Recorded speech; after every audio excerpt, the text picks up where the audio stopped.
믿음을 보시고 예수님께서 말씀하시는 제목의 말씀을 가지고 서로 은혜를 나누고자 합니다. 예수님께서는 가버나움 지역으로 돌아오셨습니다. 예수님께서 가버나움에 돌아오셨다는 소문이 온 동네에 다 퍼졌습니다. 예수님이 계신 집으로 다들 많은 사람들이 모여들었습니다. 본문 속의 집이 누구의 집인가는 알 수는 없지만 많은 사람들이 모여 정말 발 디딜 틈이 없을 정도로 모여들었습니다. 모여든 많은 사람들에게 우리 예수님께서는 천국 복음을 전파하셨습니다. 그때 4명의 사람이 한 사람의 중풍병자를 들것에 메워가지고 예수님이 계신 곳으로 오고 있는 현장입니다.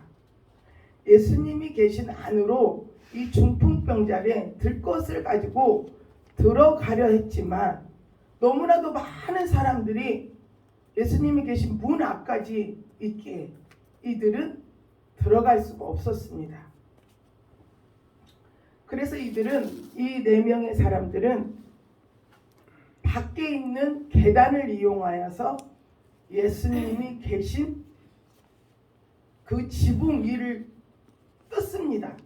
뜯고 그 중풍병자의 누워있는 침상을 예수님 팔로 밑으로 그 줄을 달아 매어서 환자를 예수님의 발 앞에 내려놓는 현장입니다.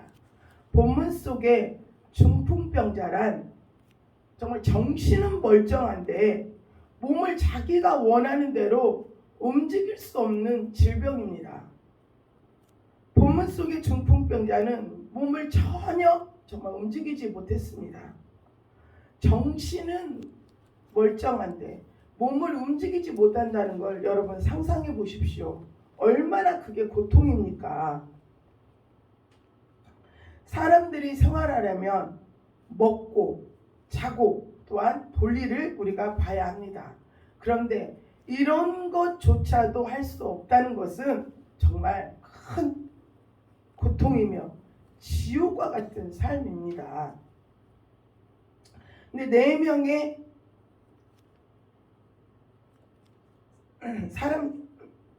4명의 사람들은 중풍병자를 예수님을 만나면은 고침받을 수 있다는 확실한 믿음이 이들에게는 있었습니다. 그래서 예수님께 메어오는 믿음입니다. 4명의 사람들은 예수님께서 어떤 환자를 고치셨으며 이적과 표적이 나타내는 분이라는 것을 이들은 입소문을 통해서 들었습니다. 그리고 자신들이 마음으로 믿고 이 환자를 예수님께 데려오는 믿음입니다. 예수님이 계신 안으로 들어갈 수가 없기에 이들은 지붕 위로 올라가 지붕을 뜯고 구멍을 내어 이 환자를 달아매어 예수님의 발 앞에 내려놓는 믿음은 정말 대단한 믿음입니다. 4사람은 정말 자신의 지금 처해 있는 이 현실에 굴복하지 않았습니다. 어떻게 해서든지 이 중풍병자의 환자를 예수님의 만나게 하려는 그 관건적인 믿음뿐이었습니다. 4명의 사람들은 환자가 예수님을 만나면 질병이 치유될 것 같은 확실한 믿음이 있었고 이 사람들은 이 환자가 예수님을 만나면 정상적으로 회복되어 집으로 갈 것을 확신했습니다. 그렇게 이들은 예수님께 이 환자를 데려오는 믿음입니다. 사랑하는 여러분, 저와 여러분들도 본문 속에 4명의 사람처럼 이러한 믿음을 가져야 됩니다. 아멘. 우리가 정말 예수님의 손을 꼭 붙잡고 신앙생활을 해야 됩니다. 저희들이 아기들을 키울 때 보면 아기들은 어디를 가려 하면 어떻습니까? 부모의 손을 잡으려 하지 않습니다. 자기들 마음대로 막 움직이려 합니다. 그러면 아기가 가다가 넘어지기도 하고 어디에 부딪히기도 합니다. 그런데 부모의 손을 꼭 붙잡고 가면 그 아이는 넘어지거나 자빠지거나 어디에 부딪히거나 하지 않습니다. 그러듯이 저와 여러분들도 우리는 예수님의 손목을 꼭 붙잡고 신앙생활을 해야 됩니다. 예수님의 손을 붙잡고 신앙생활을 하지 아니하면 악한 사단들은 우는 사자와 같이 두루 다니며 삼킬 자를 찾는다고 분명히 말씀에 나와 있습니다. 사랑하는 여러분, 우리는 악한 사단들이 우리를 믿음을 넘어뜨리고 우리를 헤아려 할 때마다 우리는 예수 이름으로 악한 사단들을 명령하여서 주님의 손을 꼭 붙잡고 승리하는 저와 여러분이 되시길 바랍니다. 아멘. 5절 말씀에 소자야 죄의 사함을 받았느니라 하셨습니다. 4명의 사람들이 들것의 환자를 달아내어 놓는 믿음을 예수님께서는 분명히 보셨습니다. 소자야 죄의 사함을 받았느니라 그 말씀을 예수님께 선포하시자 옆에 있던 서기관들이 예수님을 향해 욕을 합니다. 뭘 합니까? 이 사람이 누구라고 하나님을 못 오게 죄를 용서할 분은 오직 하나님 한 분인데 하면서 마음속으로 욕을 하며 좋지 아니하는 눈초리를 예수님께 합니다. 그때 예수님께서는 욕하는 서기관들의 생각을 아시고 이렇게 말씀하십니다. 이 사람에게 죄를 용서받았다는 말과 일어나 내 상을 가지고 걸어가라 하는 말이 어느 것이 쉽겠느냐 말씀하십니다. 예수님께서는 성자 하나님이십니다. 죄를 용서할 수 있는 분이십니다. 그러나 서기관들은 예수님께서 사람의 죄를 용서할 수 있다는 것을 전혀 생각하지 못했습니다. 알지도 못했습니다. 그런데 단지 예수님을 목수의 아들로만 생각했습니다. 그러나 우리 예수님께서는 하나님의 아들이시며 우주, 천지, 만물을 창조하신 창조주이십니다. 아멘. 이런 예수님께서는 사람의 마음과 생각까지 모르시겠습니까? 여러분, 예수님께서는 저와 여러분의 마음과 생각까지 다 알고 계십니다. 예수님께서는 서기관들과 많은 사람들 앞에서 죄를 용서할 수 있다는 능력이 있는 것을 증명하셨습니다. 제가 간증을 하겠습니다. 제가 무엇을 잘해서 간증한 게 아닙니다. 지금도 살아서 역사하시는 위대하신 하나님을 저는 이 시간 간증을 하겠습니다. 제가 7년 전에 제가 교통사고를 크게 당했습니다. 그런데 저희 친정 아버지께서 2년 전에 교통사고를 제가 당한 곳에서 저희 아버지도 교통사고를 당합니다. 그런데 그날이 마침 주일이었어요. 그래서 오전 예배를 드리고 오후 예배, 오후 3시 예배를 드리기 위해 교회를 가던 중 저희 아버지가 교통사고를 당하게 됩니다. 근데 저희 아버지가 교통사고를 당하셨을 때 그때는 당신이 생각하기에 어떤 특별한 이렇게 큰 어디를 다치거나 부러진 게 아니었습니다. 그래서 가까운 병원에 가셔서 저희 아버지께서 진료를 간단하게 받고 엑스레이 같은 걸 찍고 집으로 돌아오셨어요.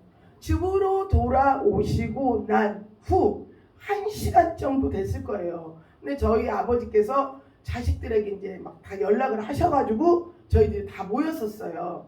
저희가 4형제인데 그런데 이제 마침 근데 아버지가 갑자기 멀쩡했었어요. 1시간 전만 해도. 그러시던 분이 혀가 말리는 거예요. 혀가 말리면서 오줌을 벌벌벌벌 싸버리는 거예요. 그리고 나 죽겠다 나 죽겠다 나 죽겠다 막 그래버리는 거예요. 그래서 저희는 무섭잖아요. 이게 도대체 무슨 일인가. 그래서 119를 불렀습니다. 119를 부르고 익산의 원대병원으로 갔습니다.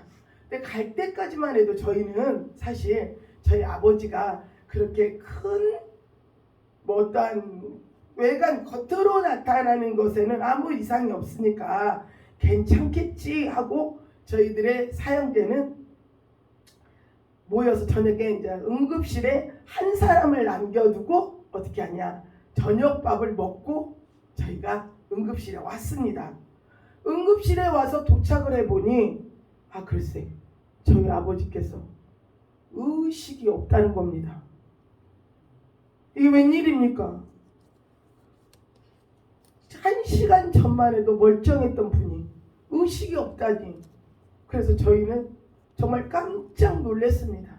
그런데 간호사가 와서 그 말도 전해주었습니다. 그런데 간호사가 하는 말이 이 환자가 지금 중환자실에 있습니다. 교통사고가 당한 사람들만 모여있는 중환자실에 가 계십니다. 그런데 보호자들은 다 가십시오. 그러는 거예요. 그러면서 병원에서 연락이 올 때까지 기다리라는 겁니다. 그래서 저희는 그 말만을 정말 믿었습니다. 정말 믿고 이틀을 집에서 이제 기다렸어요. 그런데 아무리 기다려도 연락이 안 오는 거예요. 얼마나 보호자의 입장에서 답답합니까? 그래서 병원에 찾아갔어요. 응급실에 먼저 갔죠. 응급실에 가서 물어보니까 중환자실에 계신대요. 그래서 중환자실에는 아무나 갈 수가 없대요. 저희는 그냥 일반 병실에 환자가 입원하면은 찾아가는 그렇게만 생각을 했어요. 그런데 저희 아버지가 계시는 곳은 중환자실이기에 아무나 갈 수가 없대요. 그리고 면회 시간이 있대요. 그런데 지금 현재는 코로나가 심해서 환자를 낮에 면회 시간도 이렇게 시간표가 있더라고요. 그런데 낮에도 안 된대요. 밤 8시에만 그게 된다는 겁니다. 그래서 저는 알겠다고, 그러면 다시 군산에 돌아가서 8시 그 시간에 맞추어서 병원에 이제 왔어요. 왔는데 와서 제가 난생 처음으로 중환자실이라는 곳에 들어갔습니다. 근데 그곳은 정말 크더라고요. 근데 그곳에 가서 막 어디라고 이름도 안 알려주니까요. 무조건 막 가서 막 환자를 막 여기저기 막 다 찾아다녀야 돼요. 그래서 찾았어요. 찾았는데 이게 웬일입니까? 분명히 이틀 전에 오셨을 때에는 저희 아버지 멀쩡했어요. 그런데 병원 중환자실에 누워있는 저희 아버지는 정말 저희가 상상도 못하는 그런 모습이었어요. 어떻게 하고 계시냐면 머리는 붕대로 감았어요. 머리는 감고 손과 발을 침대에 묶었어요. 묶고 그 다음에 저희 아버지의 눈동자를 봤어요. 눈동자가 정상적으로 사람을 바라보는 게 아니에요. 초점이 없는 눈동자였어요. 그 다음에 또 아버지가 이렇게 누워 계신데 누워서 이렇게 똑바로 이렇게 누워 계셔야잖아요. 그런데 저희 아버지가 어떻게 하시냐, 몇 분마다 누워있던 사람을 벌떡 이러시는 거예요. 그러면서 저희는 알아들을 수 없는 말, 막 그런 말을 막 하시는 거예요. 얼마나 저희는 놀라겠어요. 그래서 저희는 이게 정말 이게 현실이야? 이게 어떻게 된 거야? 하고 막 마음이 너무나 아팠어요. 그런데 제가 난생 처음으로 이러한 환자를 만나, 우리 아버지가 이렇게 되었고, 그다음에 응급 중환자 시절 처음이었는데 제가 의지할 것은 사람 아무도 모르더라고요. 친정 식구들도 식구들만이지 다 몰라요. 그래서 저는 제가 제일 좋아하는 우리 사모님께 전화를 했습니다. 사모님, 저희 아버지가 이런 상태인데 사모님은 어떻게 해요? 전화를 했어요. 우리 사모님이 뭐라고 하시냐면, 목사님, 두려워하지 마세요. 걱정하지 마세요.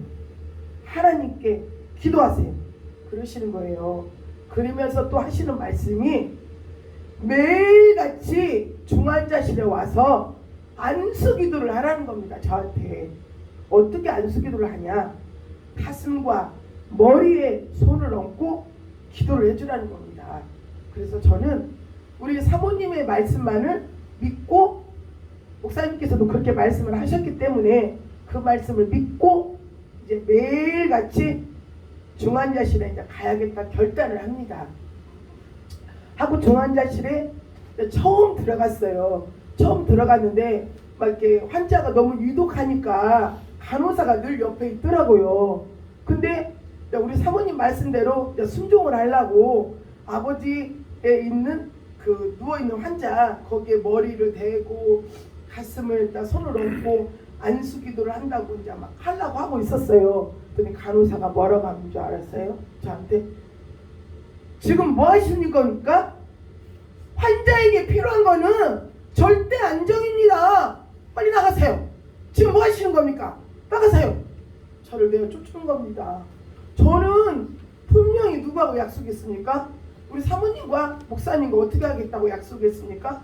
안수기도를 하겠다고 약속을 했는데 간호사가 저한테 환자에게는 절대 안정인데 무슨 짓거리를 하느냐고 저한테 뭐라고 하는 겁니다.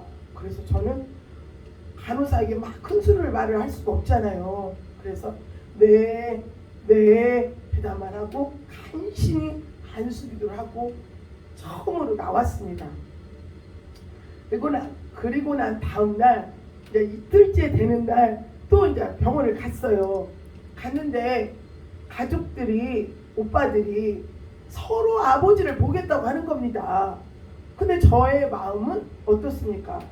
안수기도를 먼저 하고 나서 다른 가족들이 들어갔으면 하는 마음이 저의 마음이었습니다. 그런데 오빠들이 막 우겨대는데 어떻게 합니까? 그러라고 먼저 들어가라고 했어요. 들어가라고 하고 이제 제 차례가 이제 막 조바조바하면 마음으로는 조바조바하면서 기다리고 있었죠. 그런데 웬일입니까? 시간이 다 됐다고 문을 닫는 겁니다. 이 일을 어떻게 해요? 이제 한 번 하고 두 번째 되는 날 저는 중환자실에 들어가지도 못하고 입구에서 하나님 어떻게 해요? 하나님 제발 좀 살려주세요. 막 애같하게 막 정말 기도를 했어요. 하나님, 우리 사모님하고 약속했어요. 그 약속 지키게 해주세요. 하나님, 우리 아빠 살려야 돼요. 어떻게 해요? 하나님, 나 좀 도와주세요. 저 문을 열 수가 없어요. 막 간절하게 애절하게 정말 하나님께 기도를 했어요. 그런데 감사하게 중환자실 앞에서 간호사가 김아중 보호자님 하는 겁니다. 그래서 저희는 막 갔어요. 갔더니 저에게 메모지 한 장을 주시는 거예요. 간호사가. 그 메모지 속에는 저희 아버지가 필요한 거, 기저귀, 물티슈 뭐 그런 것들을 사오라는 겁니다. 그래서 빨리 매점에 가서 사가지고 저희 이제 간호사실에 벨을 눌렀어요. 아무나 못 들어가니까요. 벨을 누르고 가서 물품을 사왔습니다 하니까 간호사가 들어오세요 하는 겁니다. 얼마나 기쁘고 좋단지요. 가서 또 두 번째 안수기도를 하고 나왔습니다. 이 기쁨은 정말 말할 수 없이 고맙고 감사했습니다. 그리고 난 다음날 또 병원에 왔습니다. 그런데 이게는 또 웬일입니까? 저희 안산에 살고 있는 언니와 형부가 병원에 찾아온 겁니다. 면회를 하겠다고요. 근데 멀리서 왔는데 제가 말을 오빠 아니 언니 안 돼. 내가 먼저 들어갈 거야. 말을 할 수가 없잖아요. 그래서 알겠다고 먼저 들어가라고 했습니다. 그런데 이게 웬일입니까? 오늘은 또 뭐라고 하는 줄 아세요? 코로나가 너무 심하니까 가족 중에 한 사람만 들어가라고 하는 겁니다. 이걸 어떻게 합니까? 또 이제 막 애가 달아서 하나님 이걸 어떻게 합니까? 다른 사람들은 그 가족의 명단 속에 이름을 적고 들어가요. 그 출입문 그 명찰을 가지고. 그런데 저희는 언니가 들어가 버렸잖아요. 저는 들어가질 못하게 생겼어요. 하나님 어떻게 해요? 약속을 지켜야 돼요. 약속을요 하나님. 우리 아버지 살려야 돼요. 간절한 마음으로 눈을 뜨고 기도를 했어요. 이번에는 막 눈을 뜨고 어떻게 들어가야지, 어떻게 해야 좋을까 막 찾고 있는데 감사하게 제 옆에 있던 사람이 그 보호자 그 출입증을 막 쓰는 거예요. 그래서 저도 잽싸게 옆으로 딱싹 달라붙었습니다. 그리고 쏙 들어가 버렸어요. 그랬더니 저를 뭐라고 하는 사람이 한 명도 없더라고요. 그래서 저는 2주간을 정말 하나님의 은혜로 아버지께 안수기도를 매일같이 가서 해드렸습니다. 아멘. 그리고 난 다음에 의사가 면회를 신청을 합니다. 저희에게. 그래서 저희가 이제 저희는 솔직히 불안했어요. 불안한 마음으로 면회를 실에 이제 들어갔습니다. 그런데 의사가 하는 말이 그럽니다. 환자가 많이 회복이 되었습니다. 그런데 걱정하지 마십시오. 그래서 저희는 걱정을 정말 안 했어요. 그런데 의사가 하는 말씀이 뭐라고 하시냐면 저희 아버지가 머리에 뇌출혈이랍니다. 뇌출혈이라 머리에 구멍을 뚫어서 피를 뽑아야 된다는 겁니다. 그런데 그 수술은 1시간이 걸린대요. 그리고 아주 간단한 수술이라고 의사 선생님이 말하길래 저희는 정말 그 말만을 믿었어요. 그래서 날짜를 잡고 저희 아버지의 머리를 다 밀었어요. 머리를 밀고 중환자실에서 이제 입원실로 이제 수술실로 들어가게 됐습니다. 수술실로 들어갔는데 글쎄 저희 아버지가 이제 들어가시고 저희는 어떻게 합니까? 보호자 대기실에서 수술이 잘 되길 기다리면서 그 모니터에 자막이 뜨잖아요. 환자 그 수술한 이름에 지금은 수술 중입니다. 수술이 끝났습니다. 회복 중입니다. 그런 문구가 떠요. 그래서 저희는 그것만을 눈으로 보고 기다리고 있었어요. 그런데요, 이게 어떻게 된 일인지 모르게 저희 아버지가 1시간을 넘게 수술 대기 중 하는 겁니다.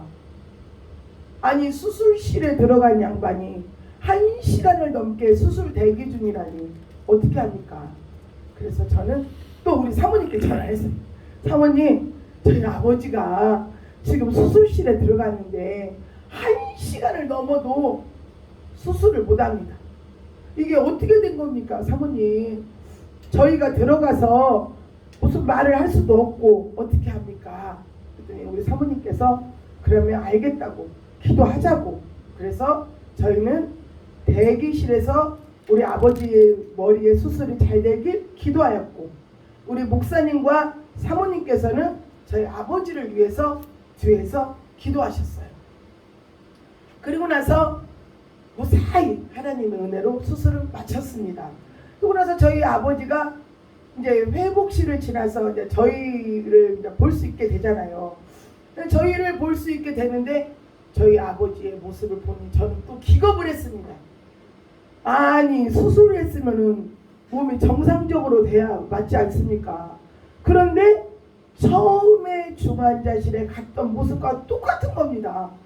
머리에는 피가 줄줄줄줄 흐르죠. 이제 피를 빼려고 수술을 했기 때문에요. 피는 줄줄줄줄 흐르죠. 그 다음에 또 정신은 제정신이 아니더라고요. 또 헛소리를 막 하시는 거예요. 저는 이게 또 어떻게 된 거야 하면서 불안한 마음으로 우리 사모님이 기도하라겠지. 그래요. 기도밖에 없어.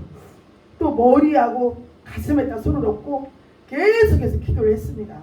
그리고 매일같이 틈만 나면 아버지의 머리와 가슴에 놓고 손을 얹고 기도를 했습니다.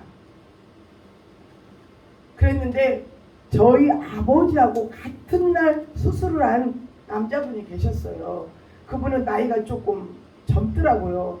근데 그분은 같은 날 같은 수술을 했는데 그분은 머리에 이상이 와서 다른 병원으로 이송돼 버렸어요. 이 광경을 보는 저희들의 입장은 어떻겠습니까? 혹시라도 우리 아버지가 잘못되진 않을까? 혹시라도 뭐가 잘못되진 않을까? 늘 불안한 마음이었어요. 그렇지만 하나님께 기도를 하고 있으니까 믿기는 믿지만 불안한 마음은 사실 없지 않다는 건 거짓말이에요. 있었어요. 그런데 2주가 지났습니다. 그렇게 하고 2주가 지났는데 의사가 저희를 부릅니다. 그래서 의사 선생님을 만나러 갔습니다. 의사 선생님이 하는 말씀이 저희 아버지가 지금 그때 그 당시에 81세였어요. 81세 환자가 이렇게 건강이 회복되는 것은 기적 중에 기적입니다 하시는 거예요.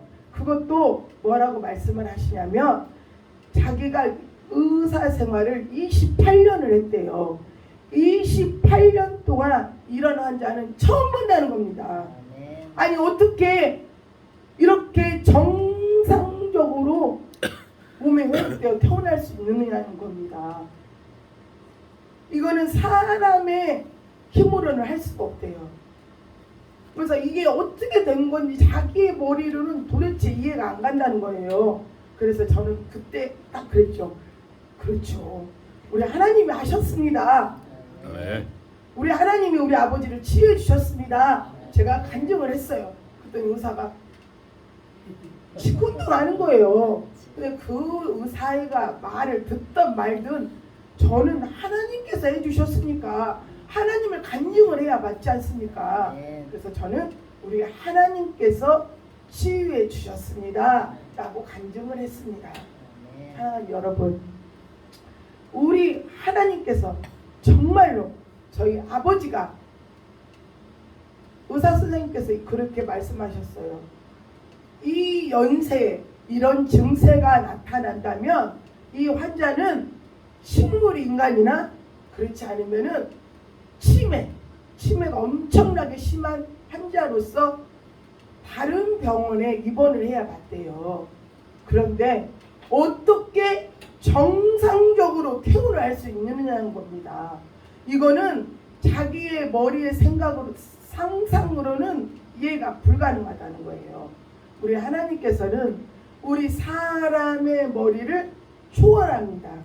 그래서 우리 하나님께서는 능치 모담이 없으시는 분인 것을 여러분들은 믿으시기 바랍니다. 네. 불가능을 가능케 하시는 위대하신 하나님을 믿으시기 바랍니다. 네. 그래서 저희 아버지가 하나님의 은혜로 무사히 태어나셨습니다. 네. 할렐루야. 네. 이 모든 영광을 우리 하나님께 돌립니다. 네.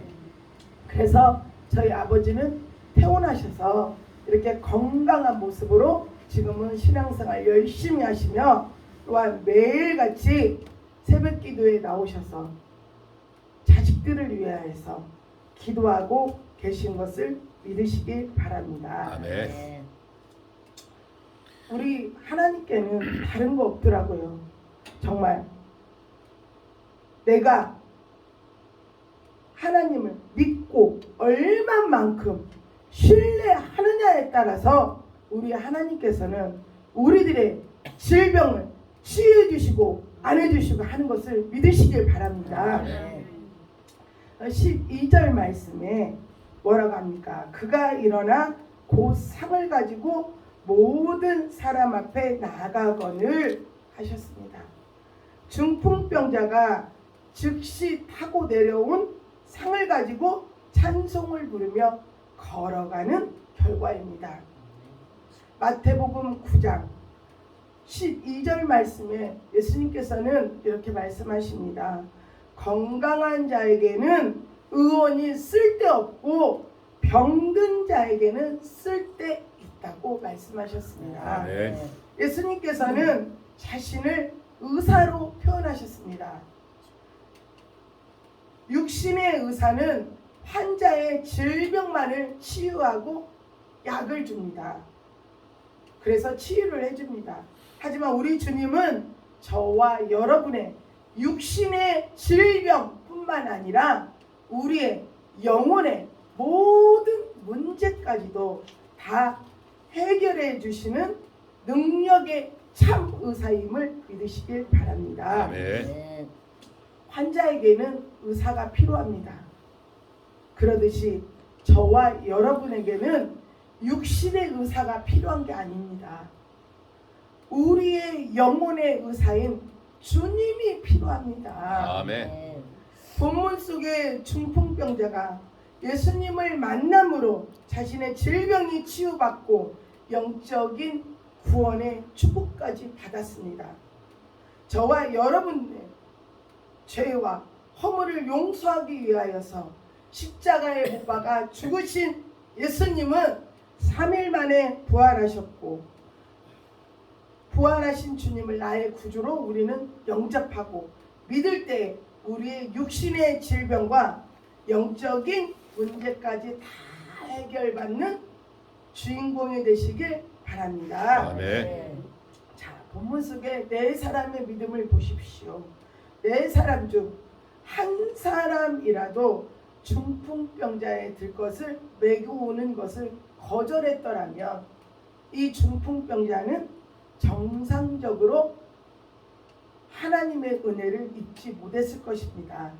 그러나 본문 속의 네 사람의 마음은 같은 마음이었고 마음이 하나가 되었었습니다. 그러기에 이 중풍병자의 병을 치유할 수 있었습니다. 아멘. 네 명의 사람들은 환자의 아픔을 자신의 아픔처럼 느꼈습니다. 또한 이들의 희생이 있었습니다. 그렇기 때문에 중풍병자가 질병에서 치유받는 역사가 일어난 것입니다. 저와 여러분들도 이러한 만남의 축복을 받아야 됩니다. 아멘. 내가 받은 예수님의 사랑, 내가 받은 예수님의 은혜, 이러한 것들을 많은 사람들 앞에 간증하며 하나님께 영광 돌리는 귀한 삶을 살아가는 저와 여러분들이 되시길 바라며 말씀을 맺겠습니다. 다 같이 기도하겠습니다. 사랑과